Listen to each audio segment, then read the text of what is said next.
Yo từ đây này tụi ở khnéខ្ញុំមើលវាយើងបានជួបគ្នាម្ដងទៅដែរជាមួយនឹងរឿងបកកំសត់ដែលនេះវាជាវគ្គទី13ហ្មងម្សិលមិញហ្នឹងគឺជាវគ្គទី12.5អញ្ចឹងណាហើយរឿងរបស់យើងគឺនៅសល់តែ2 chapter ទៀតទេឬក៏ស្មានមកវគ្គហ្នឹងឯងដែលខ្ញុំគឺនឹងចេញវាថ្ងៃស្អែកទៀតអញ្ចឹងណាហើយមុនចូលដល់រឿងរបស់យើងខ្ញុំក៏សូមអរគុណទៅដល់បងទាំង3នាក់នេះដែលក៏បានដូនអឺយមកឲ្យខ្ញុំដែលអ្នកទី1ក៏មានឈ្មោះថា James ហើយគាត់គឺបានឲ្យខ្ញុំចំនួន3សេនអរគុណបងអ្នកទី2ក៏មានឈ្មោះថា Rod ដែលគាត់គឺបានឲ្យខ្ញុំចំនួន400រៀលអរគុណបងហើយចុងក្រោយគេវិញគឺគ្មានតែគេឆ្ងាយទេគឺជា Prozel ទៀតហ្នឹងដែលគាត់បានឲ្យខ្ញុំចំនួន5សេនអរគុណបងហើយខ្ញុំពិតជាអរគុណខាងតែដល់អ្នកទាំង3សូមអ្នកទាំង3វ៉ាស៊ីមានបានទៅជាជួបគ្រួសារនិងអាយុយឺនយូរហើយតោះចង្អុលខាត់ពេលយូរចូលទៅកាន់សាច់រឿងរបស់យើងទាំងអស់គ្នាអរកុំភ្លេចជួយ like និង subscribe អ្នកមួយផងចាប់ផ្ដើមនៅវគ្គទី13របស់យើងគឺតវគ្គមុនហ្នឹងគឺអាប៉ែភ្នែកចរិតហ្នឹងវាក៏បាននិយាយប្រាប់ពីគំនិតរបស់វាទៅកាន់តាប្អូនរបស់វាអញ្ចឹងណាដោយអាភ្នែកចរិតហ្នឹងគឺវាបាននិយាយថាដើម្បីធ្វើឲ្យអ្នកម្នាក់ឲ្យរៀនហើយគឺដំបូងគេទៅធ្វើម្នាក់ហ្នឹងគឺខឹងរហូតដល់ឈួតជាមុនសិនយ៉ាមន់នេះនឹងងាយរហូតមកទំបានចូលចាប់ផកាច់បបាក់កហ្នឹងហើយខ្វះមិនតើបានលើនៅគំនិតដល់គាត់របស់សិស្សបងរបស់វាណាវាក៏បាននិយាយថាអូខ្ញុំចូលហើយសិស្សបងគឺពិតជាមាននៅគំនិតដល់អច្ឆរិយៈពិតមែនវ៉ាវអស្ចារ្យអាផ្នែកចរិតវាក៏បានសើចសិស្សបងបងគឺពិតជាមានភាពវៃឆ្លាតពិតមែនឯងគឺពិតជាឆាប់យល់រឿងចាំយប់ហ្នឹងចាំបងឲ្យរង្វាន់អូនឯងណាតទិញឃើញហើយមកសិស្សបងជាទីស្រឡាញ់ហើយផ្នែកចរិតហ្នឹងវាក៏បានបន្ថែមទៀតថាចាំប្រហែលថ្ងៃក្រោយចាំពួកយើងនឹងមកគោចរហ្នឹងឲ្យវល់បន្ថែមទៀតយេស៊ូគឺគោទូប៉របស់យើងឲ្យវល់អញ្ចឹងទៅខ្មៅវាក៏បានតែសើចសិស្សបងផ្នែកចរិតរបស់វាផងដែរដែលបាននិយាយថាសិស្សបងរបស់វាហ្នឹងគឺពិតជាអស្ចារ្យអញ្ចឹងទៅហើយពួកវាហ្នឹងក៏ពិភាក្សាគ្នាដើម្បីទៅទិញខាញ់ទុកឲ្យហើយអញ្ចឹងរួចហើយក៏បានដើរតាមផ្លូវសើចយ៉ាងដូចជាមនុស្សស្គួតអញ្ចឹងបាទអូយអាពួកហ្នឹងសើចអញ្ចឹងដូចមិនសើចអញ្ចឹងវាសើចហ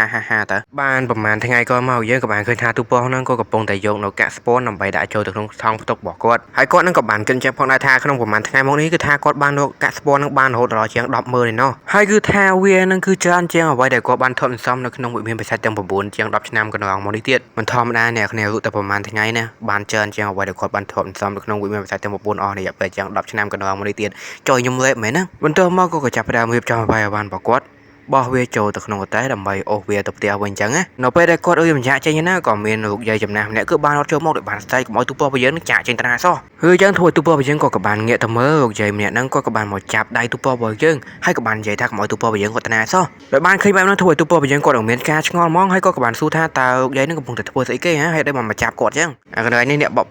បែកចេញជាមើលយាយចំណាស់ទៅចេញជា old man ហ្នឹងបោះចំណាស់បាត់ហើយលោកយាយហ្នឹងគាត់ក៏បានស្រែកមួយទំហឹងមួយដែលបានស្រែកថាទូប៉ោះរបស់យើងហ្នឹងគឺបានបំផ្លាញគ្រូសារបស់នាងលោកយាយហ្នឹងក៏បានចាប់កអាវរបស់ទូប៉ោះហាក់ដូចជាចង់វាយគាត់មិនដឹងទេទូប៉ោះរបស់យើងឃើញចឹងគាត់ក៏បាននិយាយថាលោកយាយខ្ញុំគឺមិនដែលស្គាល់អ្នកទេតែអ្នកច្រឡំមនុស្សហើយមែនហ្នឹងលោកយាយហ្នឹងគាត់មិនបានស្ដាប់ទូប៉ោះរបស់យើងទេគាត់ក៏បានស្រែកមួយទំហឹងថាគឺវាគ្រប់យ៉ាងដោយសារតែអាយ័នបិសាចរបស់ឯងហ្នឹងហើយគឺជាអ្នកដែលបានធ្វើវាទាំងអស់លោកយាយហ្នឹងក៏បានបន្ថែមទៀតថាអាយ័នសំណាងហ្នឹងគឺវាមិនមែនជាយ័នសំណាងស្អីទេប៉ុន្តែវាគឺជាយ័នបិសាចដ៏កក់ងងពេលហ្នឹងផងដែរក៏មាននារីម្នាក់គឺបានរត់មកពីក្រោយផងដែរហើយនាងក៏បានសើចឡើងថាគឺមានតែគេម្នាក់បានស្រាប់ដែលនារីម្នាក់ហ្នឹងគឺជានារីដែលបានទិញយ័នសំណាងរបស់ទូប៉ោះរបស់យើងកាលពីប្រហែលថ្ងៃមុនហ្នឹងឯងនាងបានមកដល់ហើយក៏បានស្រែកឡើងថាទូប៉ោះរបស់យើងហ្នឹងគឺបានសម្រាប់កូនប្រុសរបស់នាងមនុស្សគ្រប់គ្នាដែលបានឃើញមានភាពញញែអញ្ចឹងពួកគេក៏បានមើលហើយក៏បានខ្សឹបខ្សៀវគ្នាដែលបានបាត់បង់កូនហ្នឹងគាត់ក៏បានអង្គុយចុះបានយំជាមួយនឹងភាពឈឺចាប់នៅក្នុងបេះដូងរបស់នាងក៏ព្រោះតែនាងគឺបានបាត់បង់កូនជាទីស្រឡាញ់របស់នាងចុយមៀវស្អីកំពុងតែចូលទូហ្នឹងហើយនាងក៏បាននិយាយជាមួយនឹងទឹកភ្នែកហ្នឹងថាបន្ទាប់ពីនាងបានទិញនៅយន្តសំណាងរបស់ទូប៉ោះរបស់យើងហើយហ្នឹងគឺថាកូនរបស់នាងហ្នឹងគឺមិនបានញ៉ាំអាហារដូចមុនទៀតទេមិនមែនមិនបានញ៉ាំទេគឺអាកូនហ្នឹងវាមិនស៊ីយកតែហ្មងនិយាយទៅគឺដូចជាពេលដែលពួកយើងឈឺអញ្ចឹងនៅពេលដែលពួកយើងឈឺគឺថាពួកយើងអត់មានអារម្មណ៍ថាចង់ញ៉ាំបាយអីចឹងណាហើយដោយសារតែកូនរបស់នាងហ្នឹងគឺមិនញ៉ាំបាយទៅចឹងគឺថាកូនរបស់នាងក៏បានដាច់ពុះស្លាប់បាត់ទៅនាងក៏បានសាច់ឲ្យទូប៉ោះរបស់យើងហ្នឹងគឺឆាប់សងនៅជីវិតកូនរបស់នាងវិញមកមើលទៅនាងទៅយំឡើងចិត្តស្គួតដូចជាប្រូយវ៉ាន់បាត់ទៅហើយដោយបានដូចចឹងទូប៉ោះរបស់យើងក៏បានតទៅវិញថាយន្តរបស់គាត់ហ្នឹងគឺមិនអាចធ្វើឲ្យប៉ះពាល់ទៅដល់មនុស្សបាននោះទេនៅក្នុងហាងអាហារដែលនៅក្បែរហ្នឹងយើងក៏បានឃើញអាពីរក្បាលហ្នឹងវាកំពុងតែអង្គុយស៊ីបដានឹងមើលទៅកាន់ទូប៉ោះរបស់យើងបណ្ដើហើយយើងក៏បានដឹងដែរថាវានឹងគឺជាស្នាដៃរបស់អាពីរអ្នកសិស្សប្អូននិងសិស្សបងនឹងឯងអាភ្នែកចរិបជាមួយនឹងអាពងក្តោទូចក្បែរគូធំខ្មៅដែលកំពុងតែមើលហ្នឹងវាក៏បានបោះពីសំដីឡើងថាមើលទៅកាន់ទូប៉ោះរបស់យើងទៅតើវានឹងធ្វើបែបម៉េចខ្ញុំសុំពេលអ្នកគ្នាបន្តិចគឺថា Yaskin គាត់បានស្លាប់បាត់ហើយខ្ញុំគឺធ្លាប់យកវយរបស់គាត់ដាក់ក្នុងវីដេអូរបស់ខ្ញុំនៅពេលដល់កន្លែងអាពីរអ្នកសិស្សប្អូននិងសិស្សបងនេះហ៎ហើយខ្ញុំគឺសុំចូលមកទុកដល់គ្រួសាររបស់គាត់ផង Rest in peace Yaskin ហើយខ្ញុំប្រហែលជានឹងអត់យកវយរបស់គាត់ដាក់ក្នុងវីដេអូមួយនេះទេទុកវានឹងគឺជាការគោរពទៅដល់គាត់អីចឹងណាព្រោះថ្ងៃដែលគាត់ស្លាប់តើឥឡូវយើងចូលសាច់រឿងរបស់យើងវិញអញ្ចឹងអាភ្នែកចរិតវាក៏បានតទៅវិញថាឥឡូវនេះគឺមានតែគេម្នាក់បានស្លាប់ដោយសារតែយន្តរបស់វាចាំមើលតើវានឹងធ្វើបែបម៉េច ហើយអាវខ្មៅវាក៏បានតែសើទៅកាន់ដើម្បីថោកទៀតរបស់សិស្សបងរបស់វាផងដែរហើយពួកយើងគឺអត់ទាន់ដឹងថា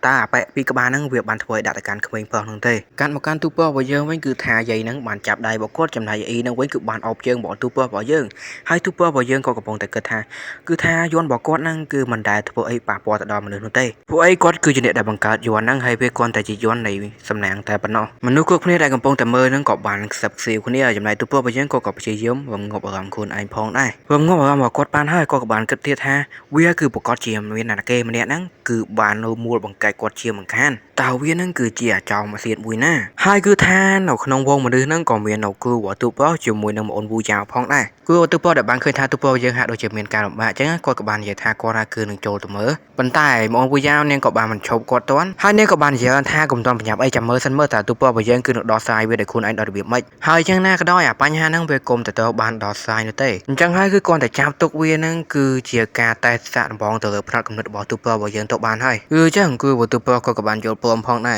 ហើយមកវិញ្ញាណនាងក៏បានមើលទៅកាន់ទូពណ៌របស់យើងដែលបានឃើញថាគាត់គឺបានងប់អារម្មណ៍គាត់ឯងបានអញ្ចឹងនាងក៏បានសរសើរគាត់ក្នុងចិត្តថាទូពណ៌របស់យើងនឹងគឺបានងប់អារម្មណ៍គាត់ឯងបានលឿនអីចឹងគឺវាពិតជាមិនអន់អីចឹងទៅចំណែកឯទូពណ៌របស់យើងនៅវិញក៏បាននិយាយទៅកាន់ចែដែលកំពុងតែអប់ជើងរបស់គាត់នឹងថាបើសិនជាយន្តរបស់គាត់គឺពិតជាធ្វើឲ្យមានបញ្ហាពិតមែនណាគឺថាគាត់នឹងទទួលខុសត្រូវយ៉ាងពេញទំហឹងយកហ្មងហើយហ៊ានសំបីតែផ្ដាល់ជីវិតរបស់គាត់ដើម្បីជាការសងទៀតផងប៉ុន្តែយ៉ាងណាហើយគាត់នៅតែជឿថាយន្តរបស់គាត់ហ្នឹងគឺវាគ្រាន់តែធ្វើឲ្យពួកយើងហ្នឹងគឺមាននៅសំណាងតែប៉ុណ្ណោះគឺវាមិនអាចធ្វើឲ្យប៉ះពាល់ទៅដល់អ្នកគេម្នាក់បានទេបន្ទាប់ពីទូពណ៌របស់យើងបាននិយាយឲ្យអស់ហើយចៃហ្នឹងគាត់ក៏បានតទៅវិញថាគឺកូនរបស់នាងគឺបានស្លាប់បាត់ហើយមិនថាយ៉ាងណាក៏ដោយការនិយាយរបស់ទូពណ៌ហ្នឹងវាគ្រាន់តែជាការការពារខ្លួនតែប៉ុណ្ណោះទូពណ៌របស់យើងឬម្អូននឹងនិយាយចឹងក៏បានសរសើរដាក់ទៅវិញថាអញ្ចឹងតើយកវាហ្នឹងទៅកាន់អាជ្ញាធរដើម្បីឲ្យអាជ្ញាធរហ្នឹងគឺចាប់ចែងដើម្បីស៊ើបអង្កេតចឹងណាហើយគាត់នឹងគឺសុំចូលរួមសោកស្ដាយចំពោះការបាត់បង់កូនរបស់នាងប៉ុន្តែគាត់គឺមិនមែនជាអ្នកដែលបានធ្វើវានោះទេហើយគាត់នឹងក៏បានគិតចាប់ផងដែរថាតើចោលមួយទៀតមួយណាដែលបានយកជីវិតរបស់អ្នកដទៃដើម្បីតែមកធ្វើឲ្យគាត់នឹងរៀនហើយបើសិនជាគាត់ដឹងថាវាជាអ្នកណាគេគឺថាគាត់គឺនឹងមិនឲ្យវាលួចខ្លួនទេហើយគាត់គឺនឹងមិនលើកលែងទោសវានោះទេហើយទូពរបស់យើងក៏បានបាយទៅកាន់លោកយាយចំណាំម្ដងហើយក៏បាននិយាយទៅកាន់គាត់ថា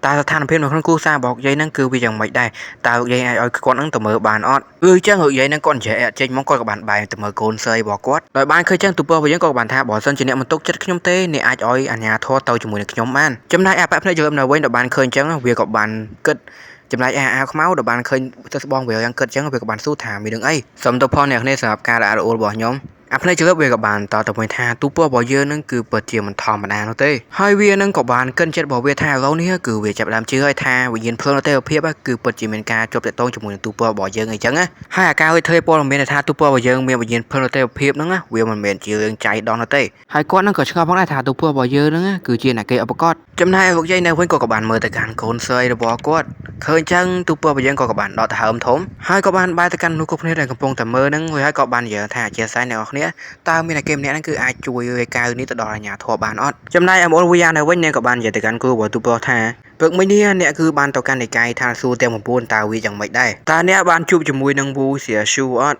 ់គឺវត្តពណ៌ក៏បានតទៅវិញថាអត់ទេក៏ព្រោះថាវូសៀស៊ូគឺនាងបានចាក់ចេញអំពីធានចូលនេះបាត់ទៅហើយនាងនឹងទៅមកវិញនៅខែក្រោយគឺអញ្ចឹងមកវូយ៉ានាងក៏បានតទៅវិញថាដល់ពេលនាងមកដល់គឺថាមកអូនហ្នឹងក៏បានចាក់ចេញទៅបាត់គឺវាគឺពិតជារឿងចៃដន្យហើយអញ្ចឹងមិនអីទេពួកយើងគឺនឹងស្នាក់នៅក្នុងទីក្រុងធានរូនេះបន្តទៀតហើយគឺវត្តពណ៌ក៏បានសួរទៅកាន់មកអូនវូយ៉ាថាពួកគេនឹងដោះស្រាយជាមួយទូពណ៌របស់យើងបែបម៉េចគឺអញ្ចឹងមកវូយ៉ានាងក៏បានតទៅវិញបែបខ្ញុំថាទូពណ៌របស់យើងគឺបាននិយាយថាឲ្យវារាយការណ៍វាទៅកាន់អាជ្ញាធរអញ្ចឹងណាគឺទូពណ៌ក៏បានតទៅវិញថាតើអ្នកដឹងអត់ថាការរាយការណ៍ទៅកាន់អាជ្ញាធររបស់ទីក្រុងធានរូនេះគឺវាមានន័យបែបម៉េចអូវីយ៉ានេះក៏បានតទៅវិញថាគឺវាមានន័យថាគេគឺនឹងចាប់អ្នកនឹងអីចឹងណាហើយតើវាយ៉ាងម៉េចនិយាយទៅគឺចាំអ្នកនឹងយកទៅញាត់គុក1ម៉ោង2ម៉ោងអីចឹងអ្នកគ្នាហើយនាងក៏បានបន្ថែមទៀតថាឲ្យមើលទៅកាន់មុខដ៏សួរត្រង់របស់ទូពណ៌របស់យើងទៅគឺវាហាក់ដូចជាកូនក្មេងអញ្ចឹងគឺអញ្ចឹងគឺទូពណ៌ក៏បានតទៅវិញបែបអៀនថាបើសិនជាអ្នកដឹងថាគាត់ណាគឺដូចជាកូនក្មេងហើយហេតុអីបានជាអ្នកនៅតែធ្វើរឿងដាក់គាត់ទៀតអ្នកគ្នាប្រហែលយល់ន័យគាត់ទៅអត់អានវាថាចាប់គ្នាអុកយករឿងចង់បាក់ឆ្កេះគ្នាហ្នឹងអូខេអ្នកគ្នាវគ្គទី13របស់យើងគឺបានចប់ត្រឹមតែប៉ុណ្្នឹងហើយអ្នកគ្នាគិតមិនដែរហើយយើងធ្វើបានឃើញទេហើយបាយគ្នា3 4អាទិត្យហ្នឹងគឺមាននឹកខ្ញុំអត់បើថាទីនឹកមកសុំថើបមួយហើយឥឡូវគឺគេធ្វើខ្នល់អញ្ចឹងនៅមុខផ្ទះរបស់ខ្ញុំហើយវាមានទំរាំខានដែរហើយបាយចាំជួបគ្នានៅថ្ងៃស្អែកអូចាំតិចធ្វើដូចយកដល់សិនបាយ